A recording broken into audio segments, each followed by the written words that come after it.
Google vient de lancer deux nouveaux smartphones, le Pixel 3 et le Pixel 3 XL. Ces deux appareils ne se distinguent que par la taille de leur écran. Mais qu'apportent-ils de nouveau par rapport à la concurrence ?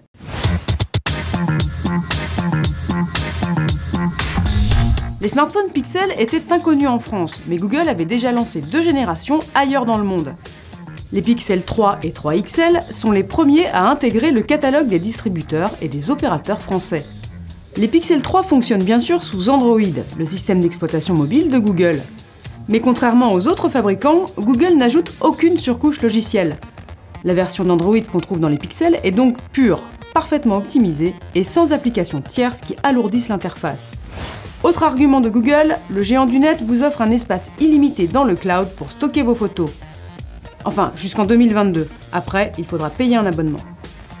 Les Pixel 3 et Pixel 3 XL sont des smartphones très haut de gamme. Leur prix en témoigne.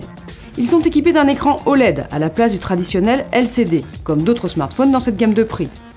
Avantage de cette technologie, un meilleur contraste.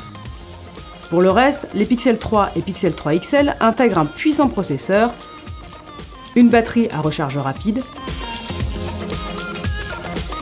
et un lecteur d'empreintes digitales. Au passage, notez que Google livre dans la boîte un chargeur rapide et plusieurs adaptateurs USB-C, alors que chez Apple, tous ces accessoires sont vendus en option. Comptez par exemple 55 € pour un chargeur de 30 watts sans le câble qui permettra de recharger rapidement les iPhones compatibles.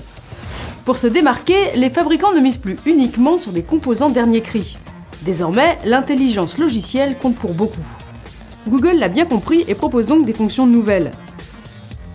Google Lens permet par exemple d'identifier des objets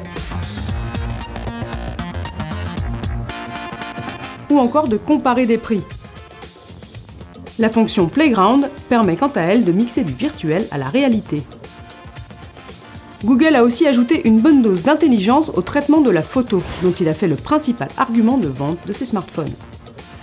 Alors que de nombreux fabricants intègrent deux capteurs photo à l'arrière et un seul à l'avant pour les selfies, Google a fait le choix inverse. Les Pixel 3 et 3 XL intègrent un seul capteur principal à l'arrière et un double capteur frontal avec un objectif grand angle pour pouvoir faire des selfies de groupe en ayant tous ses amis sur la photo. De manière générale, la qualité des photos est au rendez-vous. Grâce à un traitement logiciel très poussé, les clichés pris en basse lumière via le mode vision de nuit sont assez bluffants.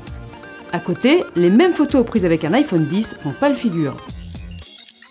Si vous avez l'intention de vous faire plaisir avec un smartphone haut de gamme sous Android, pourquoi ne pas envisager un Pixel 3 ou 3 XL ? Leurs performances sont globalement assez correctes.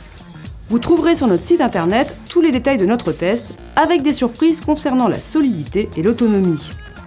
Mais comme pour tout smartphone, faites un tour dans les paramètres de confidentialité pour limiter les informations que vous communiquez au géant Google. Vous pourrez ainsi refuser la publicité ciblée et limiter les applis qui vous localisent.